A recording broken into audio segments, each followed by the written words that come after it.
Hello, BookTube, and welcome back to Gargaugust 2025. Needs no introduction, really, but it's a BookTube event created by Ollie at Criminali, encouraging us all to read garbage in the month of August. Set aside the cares of the world and read trash. And I thought today we would have a reading together, that we would open an old leather-bound tome and savor its wonders together. The book is from ye olden days of 1984. It is The Specialist number 6. The Big One by John Cutter. With an immortal cover illustration. That is our hero, the Specialist. And I don't know if you can make that out there, but he is being menaced by a bull shark, and he is intending to pull the pin on that grenade and I guess stuff it in the mouth of the bull shark?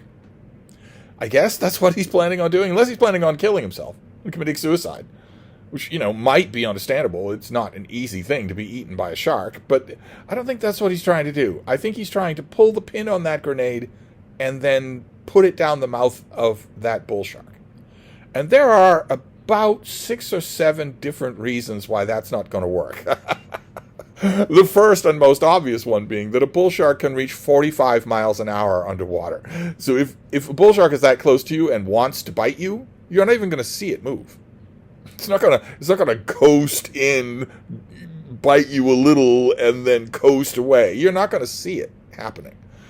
Much less have time to be cool and flex your muscles in your curiously loose t-shirt, even though you're underwater. But we are going to read a part of chapter 1 of The Big One, The Specialist number 6. Chapter 1 is meaningfully titled, Happy Death Day to You.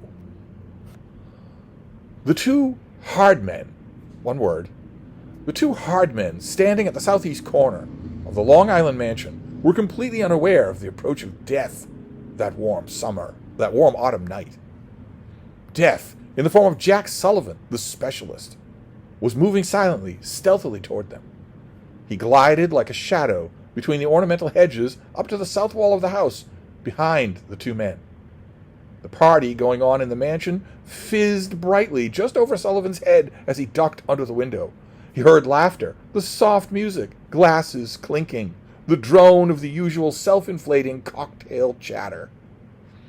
And then a crowd singing, Happy birthday to you, Bob Pragman. Moving in a crouch close beside the wall, he adjusted the angle of the silenced Beretta in his right hand.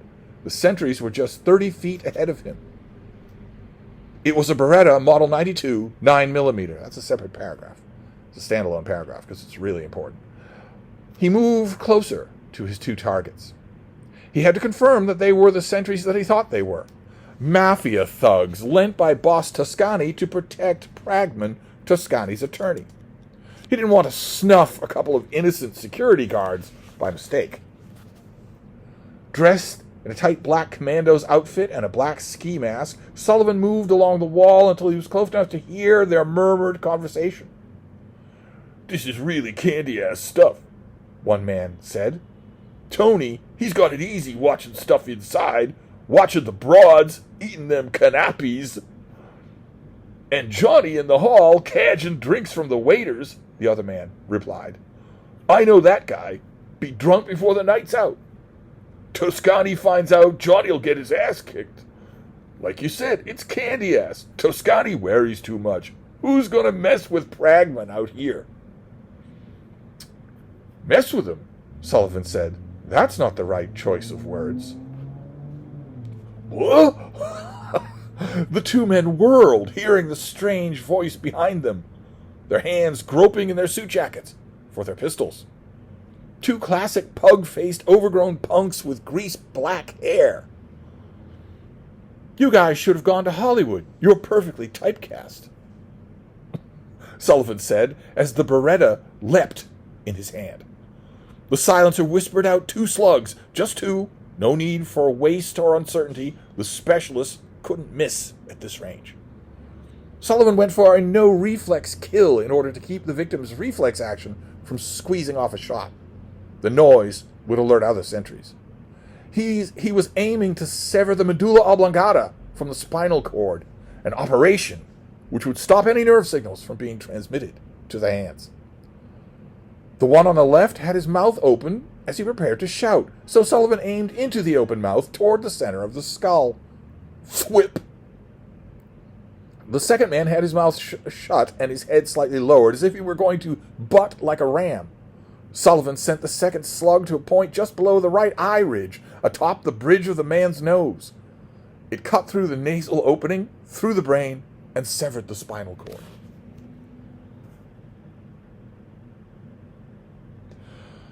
Both men fell like puppets with their strings snipped. Their guns hadn't cleared their jackets. Sullivan didn't need to look the bodies over to make sure they were dead. He was sure. He could feel it when the shots went home properly. He circled the big house once more. Looked like there might be no other sentries. That didn't feel right, though. Why would Toscani post men only at one corner of the house? There must be others. ... He was standing beside a 12-foot-high fountain, now silent, its waters stagnant. A weathered mermaid on top looked mournfully down on him in the half-light. Someone else was watching him, too. He heard a faint sound behind him. He whirled. Crouching, a bulky shadow had moved from one elm trunk to another, some sentry hoping to catch him by surprise, moving to get a better shooting angle. Sullivan ducked and moved quickly to put the fountain between them. He heard a scuffling of footsteps on the graveled walk on the other side of the fountain. The guy was whispering to someone. "You go to that side, I'll go to this side, and catch him between us." But by then, Sullivan was already climbing, moving noiselessly, placing his boots carefully on the old granite of the fountain, turning to put his back to the base on which the mermaid stood. Two men circled the fountain and looked at one another with surprise. As they exchanged looks of horror and realization, "He's above us!" Sullivan was already taking a bead on the one to his right. He squeezed off a silence shot, sent the bullet 1/2 inch to the rear and 1 inch down from the ear opening, just above the jaw joint. Snip! Another puppet with his strings cut. The other man turned and managed to raise his pistol before Sullivan placed a shot neatly between his eyes. His eyes crossed, as if to look in amazement at the bullet hole, and then he crumpled. Sullivan took another look around the grounds. So much for Pragman's outdoor backup. He slipped through the ornamental hedges and found his way to the barbed wire-topped stone wall. He'd cut away the wire in one spot. He climbed through in the same place and dropped to the grassy roadside. His black, discreetly armored van was parked around a bend in the road. He trotted to it, checked his hidden markers. Satisfied that the van hadn't been disturbed, he unlocked it, climbed in, and changed his clothes.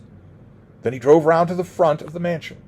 An old man who'd worked as security guard here for years, harmless and not marked for the specialist's specialty, scowled over Sullivan's invitation, then grudgingly opened the grate. Sullivan drove in and parked his van behind the limos along the circular drive. He got out wearing a tux now and carrying an invitation card with raised gold printing. Smiling vaguely, he walked up the driveway and was admitted by a yawning doorman. Pragman felt good. His party giver's nerves had melted in the happy birthday to you sing-along and 4 highballs. Even the sight of Toscani's man Tony lounging against the far wall, despite his evening clothes, looking out of place as, what was it that detective writer had said? As out of place as a tarantula on a wedding cake. Yeah, but the guests were all sauced now, and no one was staring at him anymore, except May Beckman, who was getting toward 50 and always trying to get some young piece of manhood to climb aboard her. Pragman was standing by the punch bowl, ignoring the punch, a 5th highball in his hand. A short, bald guy who owned a chain of delis was chattering to him, complaining about the government regulations on his franchises, and Pragman was nodding now and then, remembering to say, "They'll get you every time," and the like. But his eyes were flickering around the party, weighing the potential usefulness of each guest. Damn it, Winston, his secretary, had told him he'd invited the big money and the beautiful people, but most of these looked like second-raters. The parties stood in clumps under the chandeliers or beside the French doors opened onto the balcony or milling beside the canapé table. He knew most of them, but there were a few new faces, like that big guy who'd just walked in. Black hair, streaks of white at the temples, strong, thin lips, dusty blue eyes, and those scars. Pragman had defended a lot of guys who'd run into gunfire. He knew the mark of a bullet graze when he saw it. And that scar bisecting the left eyebrow looked like a knife slash. Was this another of Toscani's sentries? No, this guy had the presence of a leader.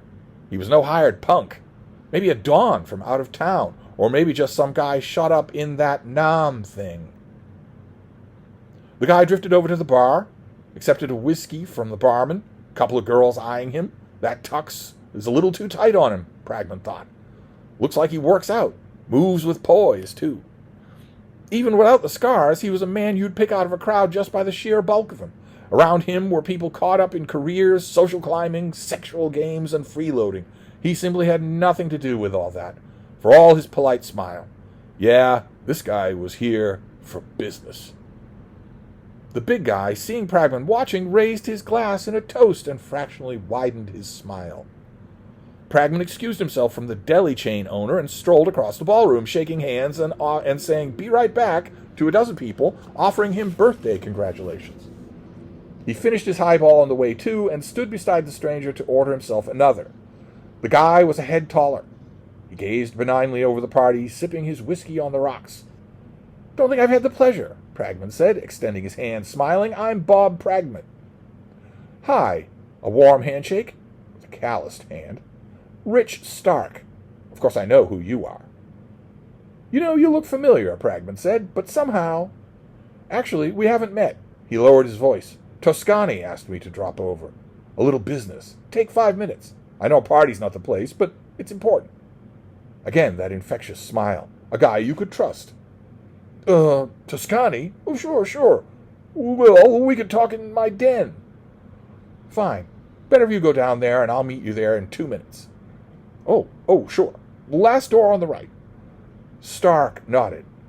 Stark, Pragman thought. A phony name. One of the big men in Toscani's organization, probably. Not Toscani's style to interrupt a party. Must be something hot. Pragman made himself a dozen more excuses and went into his den to wait. Sullivan went out the French doors and into the garden as if for a smoke. He lit a lucky strike and stepped to one side, out of sight of the party. He looked around. No one was watching. He stepped over the low stone wall around the terrace and into the garden and moved unhurriedly to the door of the den with its own little porch.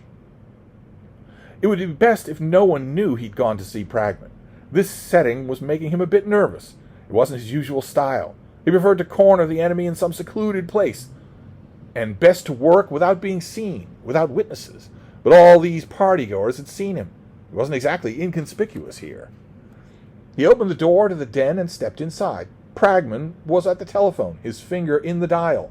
He looked up, startled, a bit guiltily. Sullivan smiled. "Checking up on me?"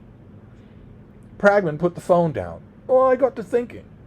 He tilted his head, looked at Sullivan, and with narrowed eyes. Pragman was a stocky, dark-tanned man just back from a vacation in the Bahamas. His black hair receded a little, but he looked fit. He'd taken off his suit jacket and rolled up his shirt sleeves, and his arms were muscular and bristly with thick black hairs. His lower lip jutted out a bit. He rubbed a thumb speculatively along the side of his jaw, then pointed a forefinger of the same hand at Sullivan. "I got to thinking, if you're from Toscani, how'd you get in the front gate?" "His other boys came here together this afternoon. We knew what car to look for. I asked Toscani if he wanted to come. He said he wasn't politic right now, with the new indictment and all the newspaper stuff. So I didn't send him any invitations. So, Winston doesn't work for you anymore," Sullivan said, crossing casually to the desk. "He quit this afternoon, after Mr. Pence bought him out. He gave me an invitation." "Mr. Pence?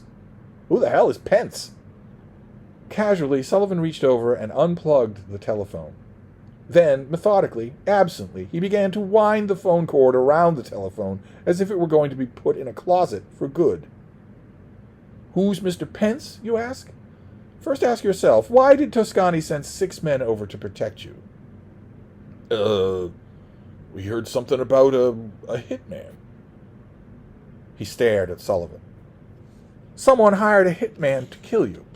And Toscani wants to protect his attorney, for this attorney protects Toscani, right? But it was just a rumor, and you'd had a few drinks, and here I was in a tux with a card in my hand, so you didn't make the connection. Sullivan laid the phone aside. Pragman had gone pale under his tan. He licked his jutting lower lip. He looked at the closed door to the hall. When he looked back at Sullivan, there was a gun in Sullivan's hand. Sullivan realized that Pragman, beginning to be suspicious, had probably asked one of the guards to stand outside the door to the den, so he had only to shout. Sullivan put a finger to his lips and raised the gun meaningfully. He backed toward the closed door and stood against the wall beside it. He pointed the gun at Pragman's head. "Call him in here," Sullivan whispered. "Make it real casual." Trembling, Pragman croaked, "Hey, Tony, come in here."